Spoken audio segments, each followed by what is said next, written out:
Morning, folks. Welcome along to the LWB Club Champ Pod titled Pull Hard. It is in association with Cork and Precast. Thanks, Stevie Recovery, Craig Carney Web Design, Balloons and Sweet Treats, Brendan Cabinet Furniture, and Breege Nolan Physiotherapy. We thank them for their continued support to us over the club championship. Stevie Barmerick and Joe Nolan join me once more. Morning, lads. How's things? Morning, Kev. How you Morning, doing? Kevin. Joe. Not too bad. We were saying we Stevie? might call this LWB AM, like a certain national broadcaster. Needs must. Thanks for taking the call of duty early on. We're giving the fans a treat this fine Monday morning, lads, and I hope you are keeping well. Stevie, you were in Croke Park yesterday, first time in 20 years. Did you enjoy it? Oh Jesus, lad, I tell you. I said you off air there. You could nearly go after the parade. No, it'd be that much buzzing after like the match itself. And then sure look. I said I had me there in 20 years, and like we went in early. We're in early. There's only one match, and you're freaking saying, "Jeez, how do you gauge this?" And sure look, we go and have a pint and whatever, and take our time. And then you get a missed call from Danny Kirk. If Danny Kirk's at a match, you're going to be opening him at some stage. So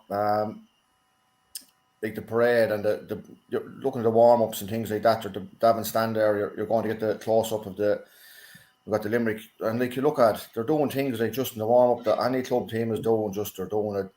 You could see them up in the gears though during the warm up, like different things, and just the noise in the parade like was unbelievable. I mean, I got my haircut Saturday, like I had no hair left in the back of my neck, be standing up. By God, it was just something else, and like the match. And when you're at a match, then you're trying to keep off. I'll be honest, we're trying to keep off the freaking Twitter and that to see right. You're looking at in real time how good is it, how whatever it is. And I actually thought the first half I talked to Kenny a couple of times under that much pressure, puckouts weren't getting out, and they needed a little bit more. They were hanging on by the coattails. And I honestly think any other team yesterday wouldn't have been within 10 points of Limerick at the end of the game. And here Kilkenny got back down to 15 different scores, like 14 from play. Just needed a little small thing. I don't know what would have been, but like just Limerick had answers every time. Got level, two or three occasions. Next minute, someone steps up. But look, just the puckouts and Nicky Quaid's puckouts. Looking at them, Garrod Hegarty makes a run. What do you do? Jesus, like he makes a run and he's on Paddy Deegan. He scored 2 points himself. Like and just. You're in awe of these players, like, until you see him. Like you see him Limerick playing in Carlow. Was it 4 years ago in the Joe McDonough, and they were on at that stage. Now they were only that was the year the $1 after, and we knew like they were coming in a decent team, but like they just nearly come over. Like you need 2 days to analyse it like alone because. You need 2 days to get home over anyway, Stevie. We'll go home again 9 o'clock last night, or 8 o'clock actually. That was a personal best now, I think, from an All-Ireland. You're getting better. Yeah. Like, and the Limerick support seemed to be a lot more green and white than black and amber all over the place. But the Kilkenny, I said going up, the Camogie Club were doing a predictive score there, and I looked back through that full time. There was no one near the right score. I went for Limerick by a couple of points, and Kilkenny get 2 goals, but I hadn't enough points on either side. Kilkenny got 2 goals, they need another one, and but they died with their boots on is the cliche, but they couldn't have done a whole lot more. I don't know. You were depending going in on players that hadn't played in Ireland before, probably having them 8 or 9 out of 10 games, and probably didn't get enough of them to play that good. But look, they're playing against Limerick, going for 3 in a row, 4 or 5. So, I imagine dropping in there, like you're playing your first All-Ireland, possibly a lot of them could be second or third, but like they haven't won one, a lot of them. So, was just, as I said, Saturday there was tickets going left, right, and centre, and when you take this one, take that one, the Davin standard at the back of the goal, you can see, what's going on with the full back line, full forward line, and like I nearly had a heart attack after 2 minutes of looking at the lineups. Aaron Gallan, I said, actually, Mikey Butler be picking him up.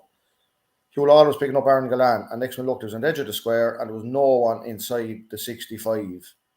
Literally no one else for a full minute. And I was having heart attacks now looking at it, because I said, you're looking at a club match and your own team is playing, just don't have that much room in front of the goal. Now, in fairness, they were back in the edge of the square, but then if the game takes off, then the room is not as much. But just it's 20 years since that one, but it won't be 20 years. I'll be at the next one, I don't think. And the 2 boys came as well. Like, it was great. And I met a couple of people after that had children that I know in the club as well. Randomly, now, I just heard, and they were at the match, and I said, "Yeah, that's great. That's the way you get interest in player in lads going to play hurling. You know, whether it's they're following a Kilkenny team or whoever, right? Ideally, following Carlow as well. But to have the interest, they're going to Crow Park, looking at these players. They want to be down the field next Tuesday night, poking around the ball. They're out there this morning, poking around the ball. You know, that's what it's all about too. That the amount of children was out. There was a lad beside me with a young lad. I'd say he was. I wouldn't say he's going to school. No, he's from Limerick, and I'd say the child wasn't 4 years of age. Like, what? If you remember that game yesterday, brilliant. You know, so savage day out. Unbelievable effort from Kilkenny lads, in fairness. And I suppose growing up in a house with a mother from Cork, Kilkenny probably weren't the warmest of of teams in our house, I suppose. Even though you had to respect what they've done and what they've done for such a long period of time. But I thought yesterday, like, it was one of the first and probably one of the only times I would have said, "Jeez, I hope Kilkenny win this one." Like, you know, because before I'm always for the underdog anyway, and it wasn't even a Kilkenny thing. It's just if someone's winning the whole time, you want to see an underdog kind of win. But I just thought what they did yesterday and what they did throughout the season when they pretty much weren't really given a hope was amazing. And again, testament to Mr. Cody and the spirit that he creates in his side, and they never say that attitude. And like most years, they come out in the second half, couple of goals gone in the first 10 or 15 minutes of it. They're back in the game. They've a great chance. And I thought, like, their subs in particular were fantastic. And wasn't it set up beautifully for Richie Hogan to want to win it? And his first touch all year, he pops a savage point. Like, yeah, you have to say fair play. Limerick kind of got rid of that asterisk beside their name that they hadn't beaten Kilkenny in the final or whatever, and Kilkenny were the only thing to beat them over the last 5 years, and you have to say fair play to them. This whole thing about are Limerick coming back into the pack, or is everyone else coming back up? I think there's more in Limerick again. I'm actually frightened by them, lads. I think they're an outrageous side. Joe, I'll ask you this one, and it's a topic that's put out there, even though they haven't won 4 in a row yet. Are they as good or are they better than the Kilkenny side that won 4 in a row, do you think? It's a hard one to call, Kevin, isn't it? I mean, that team, that 4 in a row team from Kilkenny, apart from the 4 in a row, you're looking at lads with 8 and 9 All-Irelands, you know, scattered either side of, you know what I mean, in terms of their dominance over a longer period. You know, I wouldn't call that Kilkenny. I wouldn't just say that 4 in a row team. You know, that group of players were probably the greatest hurling team we've seen so far. But Limerick are on the march in terms of you know, getting there. But they're unbelievable. I mean, they are an unbelievable team. I think someone I saw on Twitter there, they won their last 3 games by 3 points or less, though. You know, so there is kind of hope there for, you know, hope for the teams coming after them. The only thing is, like what you said, Kevin, there, like that they probably have, you know, they probably want to have more room to improve, but the others probably maxed out. Probably Kenny and Galway maxed out in the last 2 games, and probably even Clare in the Munster final probably maxed out against them, and they seem just to have that extra little edge to get over teams. But I probably for their longevity, maybe I would put that Kilkenny team, if you get me, not just necessarily the 4 in a row team, but that group of players, you know, Tommy Welsh, Henry, all them, that group of core players who have 8 and 9 All-Ireland medals and 10 All-Ireland medals, probably for their longevity, I'd probably put them ahead of them. Limerick are definitely going the right direction. Just unbelievable skill. Like the 6 half-backs, I think, scored, was it in the first half even, or maybe in the early in the second half, that had scored. Like Stevie said, the spread of scores. You've Limerick with Aaron Gillan held, you know, it was brilliant the other days. I thought, Hugh Lauder did a great job on him, you know, really shackled him. Next thing, who steps up, you know, everyone else steps up. You know, it was just unbelievable. I think you're right. I think the occasion is brilliant, and I think it was marked with an incredible game of hurling that had absolutely everything in it. Physicality, the skill level was through the roof. Like, lads talk about tactics and setup and what Kinnerk brings to the game. You know, it's a big hobby horse of mine. Gerard Hegarty going through for that first goal. If he misses the pickup, there's no goal. The ball is breaking out the field and it's just another clearance. He picks it up on the run at full tilt. Absolutely make sure to pick up in his hand and bang, and that's what makes the goal. Do you know what I mean? Yeah. So it was incredible in every aspect. Just a wonderful final. Another wonderful final from a hurling point of view. Their physical strength is scary. It's Unbelievable. absolutely scary. Like you see Yeah. the biggest Kilkenny lads hopping off them, and they're not budging. actually not No. budging at all. No. It's scary. It's absolutely Yeah. scary. There was a photo after the Munster final, I think it was. There was 6 or 7 of them Yeah. together. Not only No. cheese graters, the stomachs like. Yeah. That's what they No, were. They were I thought absolute tanks, like. Stevie, I thought that was a picture of our social hurling crew there one time. Oh, sorry, that's what it was. Yeah. Sorry, easy mistake to make, lads. In fairness, Yeah, easy mistake to our make. boys to get a 6-pack, they'd have to go up against the chicken wire fence. It's Caroline comes in 6 packs as well. Yeah, I think the biggest disappointment from my point of view was that we didn't have a minor final or a John McDonough or anything like that before it. I think that's definitely a beat missed. It's unfortunate. Yeah, I was talking about that on Twitter. Yeah, having the second game, not necessarily the minor game, but having the game before would be nice. I do think it does add to the occasion.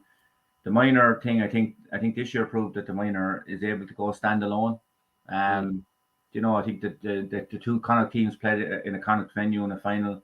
You know, more accessible. You know, everyone from both counties able to attend. No big mad panic for tickets. That was one of the reasons I ended up going. I hadn't much intention of going until Saturday evening, Saturday night. Tickets were still storing and well storing, and if it was a minor final, it probably wouldn't have been as many storing. But now, I thought we were in early 2:00, I'd say, and you're looking around going, let's go and fill up. And no, there's an hour and a half still to go. But I didn't see any empty seats where I was. Now there's a couple in the one of the upper stands. I think that's what saying on Twitter, but they're going to probably at that anyway because it could be someone last minute missed a flight coming in or something. You know, that's going to happen anyway. But I know full house come up on the screen. That actually happened. Stevie, now that you mentioned it, to Breed's brother and his family, they actually got stranded out in holidays in the south of France, and their Aer Lingus flight was cancelled, and there was 5 of them were meant to go up. Limerick and Kilkenny connections actually. Breed's brother from Limerick or from Kilkenny, and the wife from Limerick, and all the kids were going up, and the flight was cancelled at the last minute and missed it. So there was probably people like that coming back in. Yeah, but I just think it was brilliant. I think like you could make arguments for different matches on before. I think let the minor stand alone. I mean, I was thinking, like, how could you reconfigure? Could you? Is there some way the Joe McDonough final could be played before, not necessarily holding up the championship, but the two finals for the Joe McDonough be known, and let them go in and play the preliminary quarter final or whatever, and then prepare for an All-Ireland final or something, you know, separate after the preliminary quarter finals or something. I don't know. But I think the minor, I think other players from other counties or other things deserve maybe an appearance in Croke Park and All-Ireland final day rather than maybe the minor teams of traditional counties, you know, who, you know, I always thinking about one of our own, Johnny Nevin. He got 330 plus appearances for the county, competitive appearances. Probably only played in Croke Park maybe a couple of times, Stevie. But he played 2 or 3 times. 3 or 4. He played maybe 1, 2, I'd say 4. I'd say 5 max. I'd say he played a couple of football. He played the semi-final All-Ireland B, the final All-Ireland, or I'd say 4 or 5. You know, it wouldn't be a great occasion for hurlers from the less traditional counties to appear. But anyway, look, that's a debate for another day. Just a great occasion anyway. Yeah, sure was. Right, we'll bring things back closer to home. So, over the weekend, we now have a clearer picture of what's happening in the Carlow Senior Hurling Championship. We know the 4 teams that are going to be in the semi-finals, despite the fact that there's another round to play. So they're pretty much just playing off for places, and we'll go through the permutations of that very, very shortly. But we'll go through the games then. So when Rangers and Naomh Breed, I suppose, when we look at this one beforehand, we were thinking probably a comfortable enough victory for Rangers, which I suppose in the end it was by the margin of score. But at half time, there's only 3 points in it, Stevie, which would have been a bit of a surprise, in fairness. I know you took great heart after the game. You were very happy with the effort that your lads put in, because I know, you're under pressure numbers wise and stuff. Yeah, look, we knew all week we're down to barely 16 players, and for various reasons, and I said, look, every podcast we've been on, just to get on with it, and whoever it is, it's been all year we've had injuries or different things going on, and we've had, tight numbers, panel of about 21, and that's it. Get on with it, can do nothing else. And we 7-4 at half time. Unless probably, I think it was 13 wides apiece in the game. Unless you missed about, let's say Evan Keeley missed the first 2 frees, he had to run tight in the sideline, and they missed about 3 or 4 from playing to a strong sun, probably wasn't a help. The other end, we missed 2 or 3 frees just an inch wide with 2 goal chances. You're talking about Garrod Hegarty getting the pick up. We just didn't get the pick up and we're in behind. And Range come after half time, they got a goal behind the first minute. And the results kind of put to bed then because, we're on 7, 6, 7, 8. But the boys kept still playing away. Aaron got a goal near the end from a free. It's the first goal we've got. Look, it's learning curve. And in fairness, another lad made his debut the other night was Zach Kelly. He would have been injured all last year. He was over minor last year. So just to build with the lads we had there the other night and look, the match the weekend now against Navan, it's both teams rode the championship, but both teams want to win it. So it's you're looking at the physicality you were saying about Limerick, looking at Mount Leinster Rangers then in the flesh when they're down the field there, Richard Kelly, Dermot Byrne, these lads like balls coming in like this, they're not dropping these balls. These are not going to be dropped. They're going to be getting a good delivery to the forwards if they get room out the field. And our work rate was savage, I thought, for what we had, and we just take what we can over. And hopefully the match next Saturday, the 3 games run on Saturday. We're out in Fenna. The other 2 games are in Dr. Cullen. So everyone's fighting for places, and sure, it's no different with ourselves in Avon to see if one who will win that. They'll finish 5th in the table. So. And the big thing I'm looked at is to see actually how other teams are reacting to us. And I know Mount Leinster Rangers were down to numbers as well. Like Paul Cody went off at half time, came back on for the injured Kieran Kavanagh. So they have a lot of lads out injured, and we know that as well. Like that, you're not playing a team flying off the turf. Like they could be in 2 or 3 weeks' time, whether they'll many of them back or not. But look, we're. One thing I will say with the championship, looking ahead now, after being knee deep in it, with all the championships going on to one him with under 20s and that as well.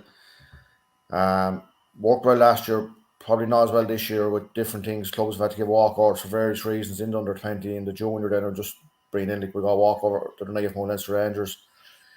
I think that's their 3rd team. They're struggling because, and what an achievement to have 3 teams down there. Savage. I'd never give over anyone a walkover. There's a reason because you give a walkover, and whoever it is, that's your lookout.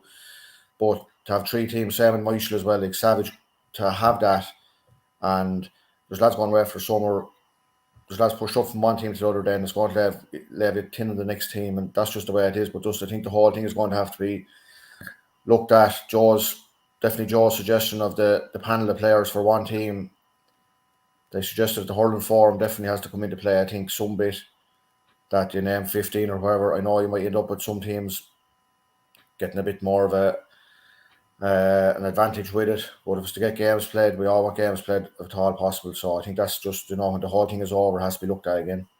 Yeah, I agree with you on that, Stevie. Obviously wasn't at your match on the other night there. We were playing intermediate, but I agree with you. This year, I suppose we're getting that after COVID kick in terms of lads away as well, apart from injuries, players holidaying, players gone abroad, and we are seeing the knock-on effects in terms of numbers. At under 20 level, seeing it, I suppose, with ourselves, we're tight, intermediate tight. I know St. Mullins were tight under 20, St. Mullins fielding 3 teams. Well, you're just very, very tight this year, and the games then, you're bound to lose lads as well with the under 20 kind of midweek as well. In terms of injuries and work and so on and everything. And it was a fabulous championship last year and ran well, fabulous hurling in it. But I think maybe it could be something that might have to be looked at, that overlap. There's a huge overlap now, and I think you've probably seen it with your own lads as well.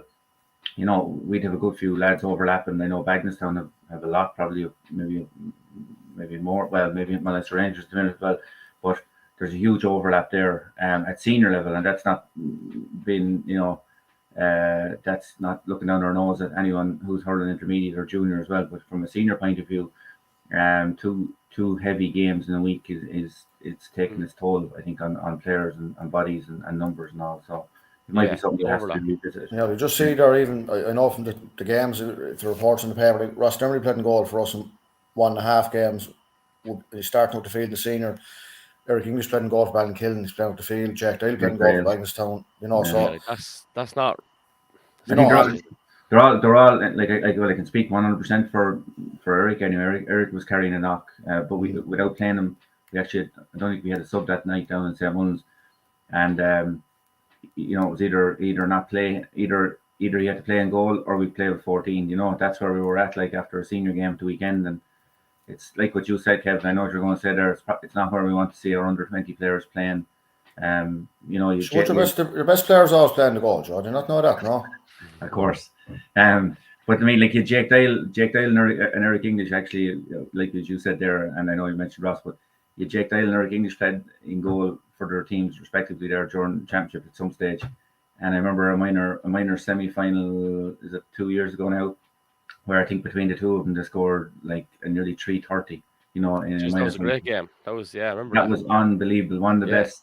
A best exhibition of free taking I've by two young men I have ever seen. Bar, I don't care whatever minor All-Ireland or anything. I remember the two Eugene Cloonan and Eugene O'Neill in one minor All-Ireland final. The two boys free taking and scores from play that day were incredible. It was top pitch in McGrath Park, wasn't it? I think top pitch in McGrath Park. It was Jake Dyle. I think finished with like say maybe 316, and Eric finished with like 17 points or something, like mental scoring. They were unbelievable. But it's not what where you want to see where you want to see under 20 players hurling. You don't want to see that. So maybe I think it might be something that might be looked at. Yeah, going forward. Yeah, well, we're on it now. Can I throw out this one, right? Could we rechristen? I know we spoke about structures previously in this championship, right, on this podcast. Could we rechristen it League Championship, even though all the county players are back, and then at the end of the 5 games which we have now, put 1 and 2 through to a semi-final, and let 3 play 6 and 4 play 5, and fake it, rather than having one last round of dead rubber. Do you know that sort of way? Or is that fair? Like, I know we did that 1 year in the minor championship back in 2009 when I was minor at that time, and lads were giving out because I think we're Carlowtown 6th out of 8 teams or 6th out of 7 teams or something ended up getting to the final. Lads are like, but sure, just let them get there. Just let them beat the teams. But I don't know. That's not fixing the issue of all the grades together. I know it's a separate point. I think that might be. Yeah, I know. I suppose you're from a calendar point of view. I suppose it's for us being selfish, maybe from the point of view of hurling games, or not selfish, but maybe speaking from a hurling point of view, or on the flip side, football. If you're doing the same, you'd say, look, great, more competitive games. It's a bit of bite to it, but then there's many weeks that we've got to play though, don't we? We've last weekend we no game. Yeah, but you need one. Like, I mean, if you look at like anyone who's dual player, have no, like, whoever plays in the final, just say if it's Rangers and if it's whoever, sure, I think it makes no difference really now, because they're all going to be dual players, like, you know what I mean, because they're all going to championship the following week. Football championship is starting the following week. There's a gap. There's a gap of a week, I think. Was there a gap? Sorry, yeah. Sorry. Okay, so you've only 2 gaps. 2 extra weeks, yeah. Yeah, but I mean, like, you want to give players, like, you need players that have lives too, in fairness, and get back to their clubs, as in codes. So it's hard to know. Like, I mean, look, yeah, there would be more bite to it. There would be another game, but I suppose calendar point of view, maybe that's where the squeeze is on, Yep, we'll leave it to the experts to fix it, lads. Okay, right, just a word on the other 2 games, and then we'll go into the permutations, which are going to take a bit of time to explain, I think. So we'll go with Ballinkillen and St. Mullins first. So talk us through this one, Joy. Yep, big win for us. Deserve it. I suppose anyone who's in at the game, it was our first half that really cemented our victory. 214 to 19. Sorry, it was Rangers 220, Breed 18. I should have put that out there as well. Yeah. So first half really cemented our victory, I think, and I think Stevie would agree with me there on that. We came out of the blocks like a train. Started probably the best 30 minutes of hurling I would say we produced in a long time, I'd have to say.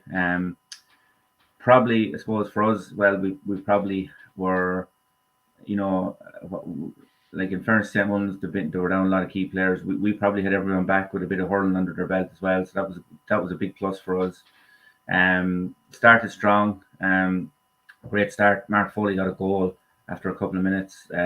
Great finish, coming across from the stand side across towards Terrace, finished off his right hand side.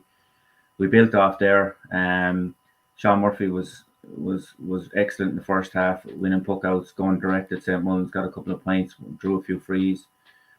Kieran Whelan tapped, excellent on them. Dave English for the long range free.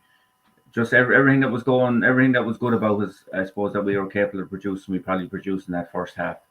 And I thought we were full value and probably left a few more scores behind us in that first half. Suppose that left St. Mullins with a big mountain to climb. At half in the second half. Paddy Kavanagh got the second goal for us as well. A very good finish, breaking in behind as well.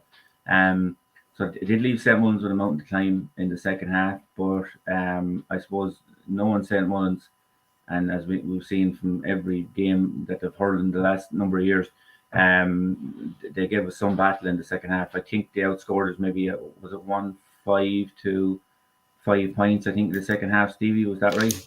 I think you might have it there. It was a half time, 2-9 to 4. It was, Yeah, it was 1-5 to 5, and like the goal they got, Paddy Boland, used the speed of that. I don't know who was it. I can't remember exactly who hit it off. It was at the sideline in front of us. The turn and the finish, like Thomas Dowan hadn't the hope as good as goal to see anywhere. Absolute cracker. Yeah. And in fairness, they're piled under pressure. They probably got the grips to with our puck out in the second half.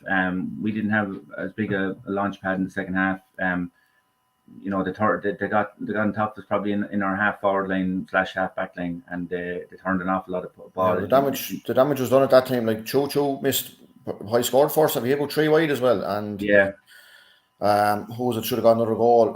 Like the second half, it was like Cormac Lomax, Pádraig Hines, some of the lads come back from county team. Pádraig Hines gone to Carlow ball now. Yeah, for lads who are coming football team, so their hurl is definitely improved. Yeah, our work rate was excellent. Probably even throughout when we were chasing the game. Not chasing the game. When St. Mullins had their period of dominance, our work rate still was excellent. Like, we probably never looked like conceding another goal or two. I thought our full back line was very steady. I thought, I know kind of Sean was drifting out, but Dion was excellent, and Mihal were excellent in there, and probably we were never under serious pressure inside in our full back line. And I think that was a big platform for us, despite the pressure that St. Mullins were putting on. We didn't look like we were going to concede a goal in the second half. But yeah, from a Ballinhill point of view, very happy with the win. Probably, we probably needed to win that game. I know we needed to win in terms of to get the points, but those are games if we've ambitions to push on and go at hard for a county title, that we needed to be winning. You know what I mean? Mm-hmm. You have a St. Mullins team there with James Dale to come back, Paul Dale to come back. Just to name 2 lads to come into it. Big additions. They'll be a different animal. If we get a chance to play them again in the championship, they'll be different animals. So when they were there, I suppose they're to be beaten. We needed to be beating them. But from Ballinhill point of view, probably the second half, how we faded out a little bit, would probably be something that the lads will work on and maybe review and see what they can take from it. From a St. Mullins point of view, the poor start, I think killed them. I thought from a tactical point of view, I thought in the first half, in fairness, Jack Kavanagh was picking up Sean Murphy. And that was always going to be a massive battle. I don't think, in fairness to Jack, I don't think I won't say he got enough help off his players, but I like there was a huge amount of space left in front of him, and he was trying to talk lads across and so on. And I think it left us a big avenue there to hit for Tomas's puck outs down in the first half. We give credit to our lads too. I suppose we created the space in front of him, but in fairness to Jack, he didn't get much protection there. And that might be something like if we meet again that that they might look at, because he was a key man for us in the first half. I suppose in the second half they did manage to coat that supply line, and it worked. But yeah, we'll be happy with it. Happy with the win. happy with first half performance. Second half definitely would need improving. Defensively strong throughout, so they'll take that from that. St. Mullins, like we said, poor start, killer. Maybe they made a few tweaks maybe in the second half as well in terms of personnel and positioning, and I think they probably got more jive from it. And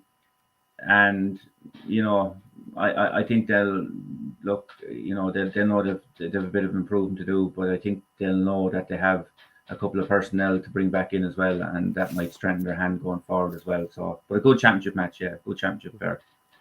Stevie, Biddenstown Gales 216, they've won 114. Talk us through this one. Yeah, they've won probably a couple of tweaks in their team. They had just looking at here now, Colin Beck started midfield, Owen Hawes back as well. Yeah, they got sending off after about 20 minutes. Dwayne Kavanagh, it was just before half time, I think it was. Dwayne Kavanagh got a straight red. Vikings would just seem to have their number all over the field. Just about like there was that little. They had a little bit extra on them. Paddy McDonald again was a turn their side, got crack over a goal. I don't know who hit the ball. Jack McCullough. He had the 3 points to his usual work rate, and he's actually second shot, or he was going for another point, and it kind of dropped short. And Jamie Clark just got in between Brian Tracy and the corner back for the second goal. That kind of put the game to 4 or 5 points lead there with 5-6 minutes to go. They were just about they were uncomfortable, but they were 3 points better team. It's 4 just about. James O'Hara was back for Navan. I think the jerseys. I think Michael Kavanagh could have got a good point near the end of it there. He was down as wearing number 2, or no, he was down as wearing 3 in the programme, but I don't think that was right. Brian Preston was savage save from just forget who it was. No, this was in the start second half to keep him in the game. Yeah. They got back a couple of times. They got back to a point. Did they get back level, Joe? I don't know. Did they get back level? I think they did. They did, yeah. Yeah, Carl Chess took over freeze and Dwayne Kavanagh was gone. Like, and he missed an arrow and he nailed every one. He got one from play. I think Stevie just even there going back into the start of the game. Navan were in. They probably had 2 sniffs or 2 goal chances. Could have been a different. Yeah, Carl Tracy and they had. Yeah, and they needed probably one. They finished strong in the games. Their start has been the downfall probably. And look at sending off in both the last games, not help either. They're playing 14 for never length of time. And especially as well, like Dwayne, in fairness to him, has probably been their most consistent player this year, especially as a forward. He's been, he was, no one. You don't need to lose anyone, but you're losing him. Even though, like you said, Carl was excellent on the freeze, but Dwayne has been excellent throughout. You know what I mean? He was a massive blow that way. I thought, now, to be honest with you.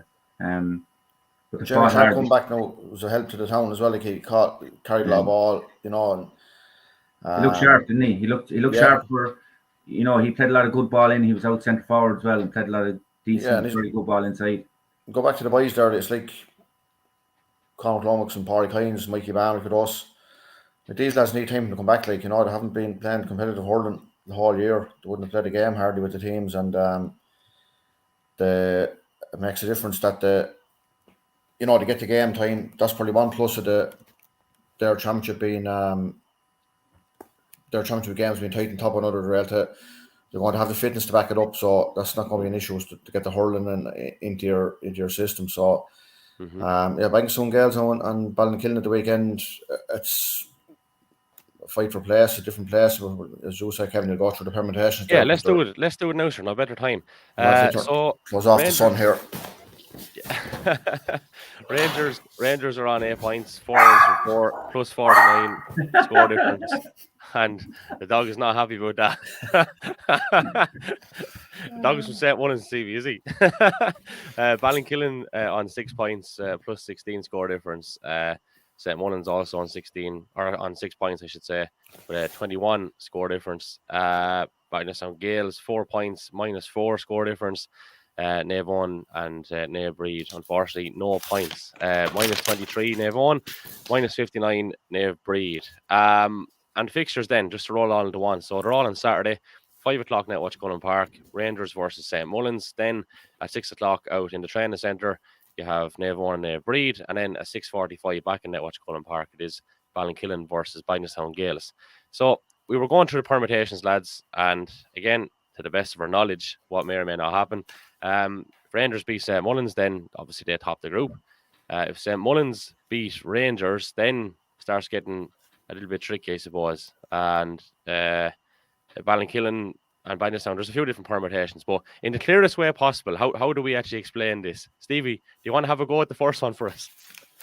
Right. Well, look, if St. Mullins beat Mount Leinster Rangers and if Bangnastown beat Ballinkillen on the head-to-head, then it'll be Mount Leinster Rangers and Bangnastown semi-final and the St. Mullins Ballinkillen. Which at the minute, I'm just looking, is there any way you can have a Mount Leinster Rangers semi-final against St. Mullins with score difference? Like if Ballinkillen win and St. Mullins win and Mount Leinster Rangers win, it's going to come down to score difference. Bangnastown would have to do, well, it's not beyond the bounds of possibility, but you'd imagine Bangnastown would have to win fairly well and Rangers would have to give St. Mullins a serious thanking. Yeah, and that's not like to say gratitude. I mean, a thanking is in a hammering. Yeah, because two teams together is going to be on the head-to-head, and if it's 3, it's the score difference. So it's going to be interesting because there shouldn't be a whole lot between either game. I'd be surprised if there is any more than 2 or 3 points in either game. They're 2 local derbies, and lads can say what they want about they're only fighting for places, but they're important games because the semi-finals the following week, and anyone that's getting a starting jersey during the week is going to be looking to keep it. And like Ballinkillen and Bangnastown anyway, there's 4 or 5 related anyway, and they'll be all in the one proximity there. Jack Doyle, Styler, Thomas Dowell and Andrew Kane. I think they'll be all knocking around the one area of the field there. So I expect Ballinkillen to be gunning for Bangnastown over last year, to be honest. Like, I remember that game, and yeah, it would have been disappointing from a local derby point of view. So I think Ballinkillen will win this one. I think that win at the weekend is obviously standing in a good stead. Not saying Bangnastown's won over Michael doesn't stand them in good stead as well, but I think they've a lot to prove. Bangnastown a few lads back there now. They got game time. Yeah, the other night. That's the other side of it. That was just going to say that's a big factor. Beanie came in, JP Tracy came in. Looks like they're back. Back to a full hand, more or less. James Doyle went off with a shoulder injury. I suppose was the only negative from the game. It looked like he was in a bit of bother with his shoulder, but the 2 boys coming back are fair additions now, coming back into, as I say, coming back at the right time. So that would be interesting. Yeah, I think from Ballinkillen point of view, definitely last year was a lot of hurt there after last year, a big victory for Bangnastown Gaels. And, I think our lads will want to, I suppose, try to right that a little bit anyway. In fairness, though, if Ballinkillen did get a result, I don't think Tony Hill beforehand would have expected Ballinkillen to win 4 or 5 games in the group, like being very straight with you about it. And that would be pretty good going. Yeah. Well, no, I suppose, yeah, definitely, yeah. I suppose the first one was, like I said, the first one was a big one for us because to beat Naomh Eoin kind of with a tighter panel than we maybe have now, and maybe, that was a bonus. I think that really did set us up, for a tilt maybe at the others. I suppose, and on Saturday, I didn't think we would pull away from St. Mullins as we did at the start. But I was expecting a victory, as my predictions came true. All 3 predictions, by the way, came true. But I suppose, if we did get the second one, if we did get the victory at the weekend, 4 out of 5 would be. I mean, look, you're probably that's better than we would have, imagined, definitely. But I think it'll be a cracking game between ourselves and Bangnastown. I don't think there'll be any shadow boxing. I think both teams will want to go at it. You're only a week away from the semi-final. I never thought I'd say this, Joe. Sorry to interrupt you, right? But even though Rangers are playing St. Mullins, I still think Ballinkillen and Bangnastown is a game again. To be straight about it. It probably could. It probably. Right, maybe right. Mount Leinster Rangers are in a different place with lads coming back, and lads injured, and they're kind of they're through, and they'll be one eye on the following weekend really, and St. Mullins are season semi-finalists anyway, and they're feckers for peaking. Then they can always do it. I don't care who they have or haven't got or in or out, and they're just always able to just produce have that knack. Yeah, and I do think Bagenalstown and Ballinkillen need that bit of momentum. They need to bring something through.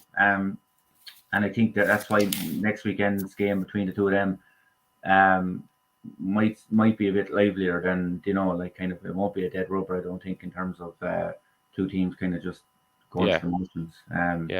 We'll go with predictions, will we? Yeah. We'll go with predictions. So I'm going to go with Ballinkillen on that one. Joe, you're obviously going with Ballinkillen, I guess. Yeah. Stevie, who are you going with? I'm going to go to country anyway. For then there's one thing. Ballinkillen, I'll go. Right, there you go. Jesus, that Bagenalstown place love that one. And it's mad that the three of us have gone with Ballinkillen on that because there won't be a football in it. But anyway, Rangers St. Mullins. Predictions for that one. I'm going Rangers. Joy. I will go. Jesus, I'll go with Munster Rangers, but I think both teams will hold their cards tight to their chests. They probably won't be too worried about playing lads and giving them game time. I'd say Paul Dale will be back, or he should be back in terms of ready. I don't think he'll be chanced. I'm not sure what way the Rangers lads are, but I think they might have enough in the tank there in terms of depth in their panel that they'll probably get across the line. Okay, Steve. I'm going to go for a draw. I haven't had one yet. Just been games tight enough that we could get a draw. Okay. That'll probably put to bed the permutations unless there's a draw on the other one, or well, I don't know. Look, I'm going for a draw anyway. We'll abstain from. We'll let you abstain from the predictions in Breed at Avon. Yeah, I don't know who you're going to have or who you're not going to have, Stephen. I know you're not going to fucking tell me anyway, but I'd say like Dwayne Kavanagh with the straight red, you'd assume he's not going to be there. That's a big loss for Avon, and neither of these two clubs have enough depth. Unfortunately, that's just the way it is at the moment. They don't have the strength and depth. I'll give Breed the benefit of the doubt, but yeah, just because I'm from there, I'm going to go on Breed. I'm going to be biased on this one. Yeah, I probably go with Avon. I think there has to be a bit of a sting in him, a bit of hurt there. I know there's nothing to play for, but there's maybe just leaving on a good note and trying to build on something for next year. I do think in terms of, I think that's a big thing. I know won't look to the future and won't look past this weekend, but I think it's something probably Avon will have to sit back and have a look at in terms of maybe what do they need to do to get that level of consistency out of their players, maybe, and have a look at things. There are plenty of bodies up there. I mean, as a club, like you said, fielding 3 teams year on year is fantastic. Big playing numbers, intermediate, senior, junior. They rarely lose too many players coming through, producing quality players. I think it'll be a long winter for Avon, and I think with a lot of maybe questions and a little bit of planning up there, but it's not all negative. It's just what do we do to tweak things. But I think they'll want to end the year on a positive, because it does put you in a different frame of mind going through. Not that obviously Breed will want to do the same, but I just think that little bit of extra strength, maybe in depth, might just get Avon across the line. But just give him a nod. It'll be kind of a funny game with nothing to play for, really. Yeah.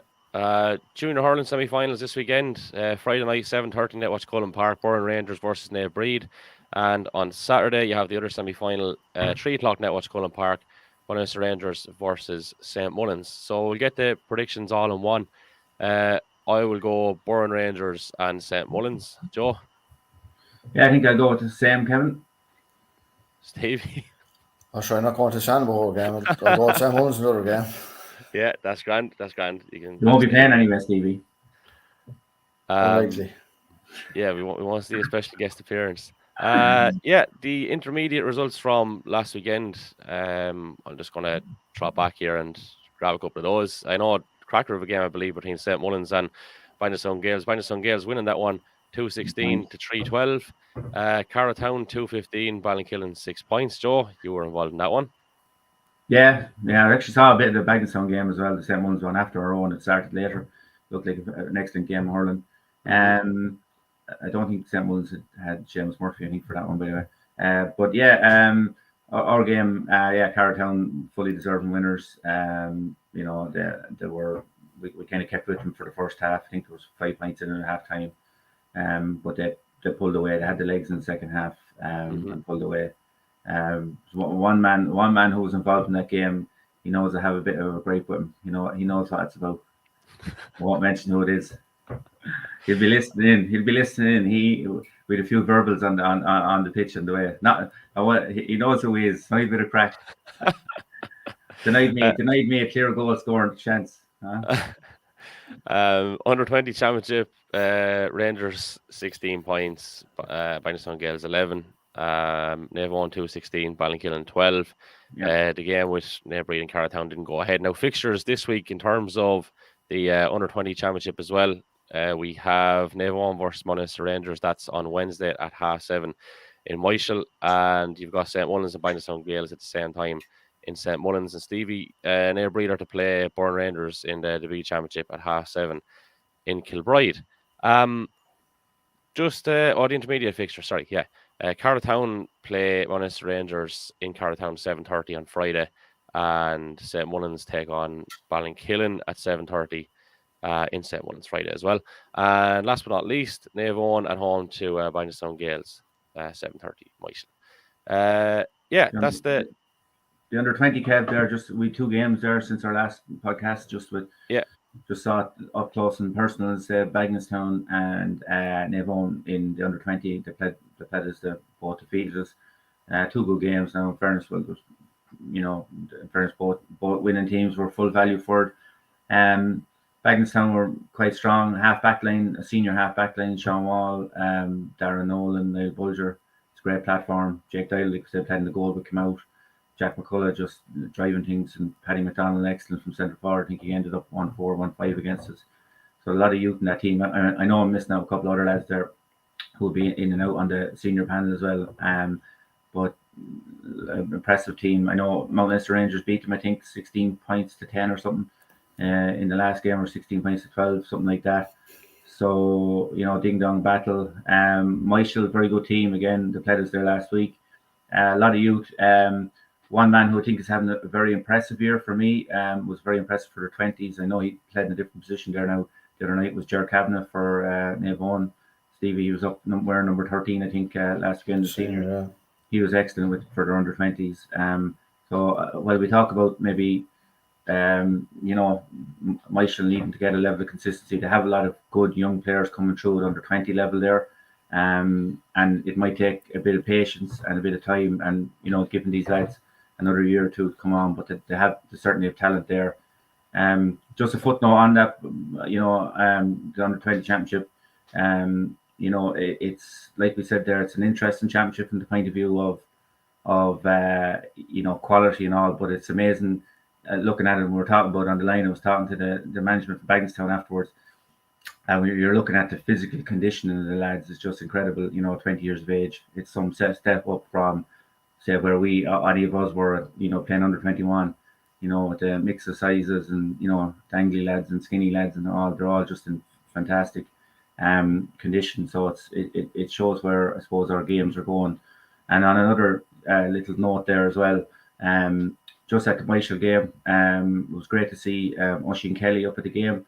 And he was at the senior game as well. Oisin had a little blip.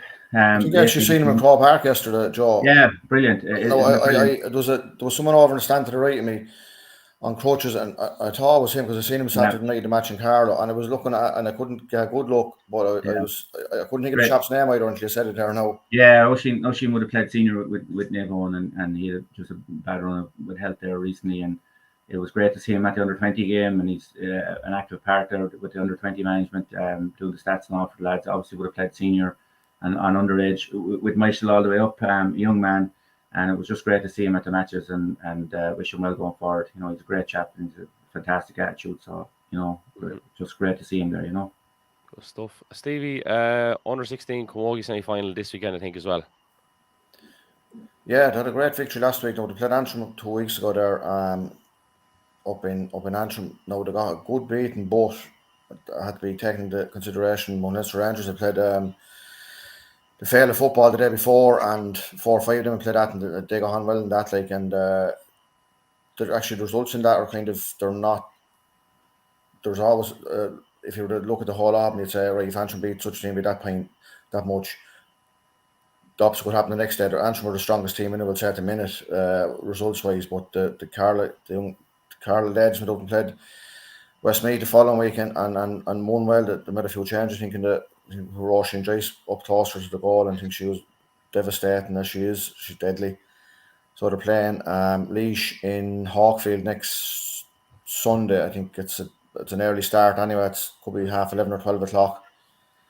And wish them the best of luck. So they're a decent team now. I've seen them in the under 16. They played Laois in the Leinster there, and Laois got a good start and goal in the first minute and built on it from that. But I'd say, but if they can get enough ball into like Roisin and that in the full forward line, she's a serious handful for any team. So I wish them the best of luck. The other semi-final, I think, is Antrim and Offaly. I'm not sure. I think it's Antrim and Offaly is the other semi-final. So the best of luck to them in that. Yeah, and a word for our senior ladies footballers who lost out in the All-Ireland semi-final the weekend before last as well, because we didn't have a pod last week. Big effort put in by them this year. Turned around their season very well. I know it's not consolation to them not getting to an All-Ireland final, but considering where they looked like they were heading at the start of the year to where they ended up, I think that was very commendable. So very best luck to them going forward as well. Any other business-wise before we finish up? Yeah, I'll just say well done to Dara Coleman from Munster Rangers yesterday, who featured in the INTO or whatever it's called now. The games at halftime. He was I think he was in the. Was he wearing the Kilkenny? Wearing Kilkenny jersey, yeah. Yeah. So it's just a nice little thing from a Carlow point of view to see a man in Croke Park and Pod there, I suppose, as well on the line. Pod Dwyer, on the line. I suppose he was disappointed not to be in the middle of it. But I think he's won. He might have another year left. I think there's an age cut off for the panels up there in terms of the refereeing and so on, which is unfortunate given the condition that the likes that he's in. He's in, fantastic, keeps himself really well. But maybe next year might be his year. In fairness, I think he deserves one before maybe he steps back from things. But it was nice to see a Carlow connection in Croke Park yesterday, definitely. Mm-hmm. Joe, Stevie, thanks a million. We'll reconvene next week. No bother, Kevin. Thanks, there we go. We'll say goodbye to the lads, and we just want to say a couple of things before we finish up. Firstly, the jersey over the shoulder there. A few people have been in touch, obviously, and are paid up and all. They're going to be posted out later this week, probably Thursday or Friday. They're still available. €25 plus the postage, but €25 if I can hand it over to you. And it does help get our brand exposure out there. And they're tight enough as well when you wear them. In fairness, they're actually nice enough looking. So, just a shout out for the jerseys and just a shout out for our sponsors: Cork and Precast, thanks, Stevie Recovery, Craig Carney Web Design, Balloons and Sweet Treats, Brendan Cabinet Furniture, and Breege Nolan Physiotherapy. Much appreciated support as always. And thanks to you, the viewers and the listeners. Until next time, goodbye and take care.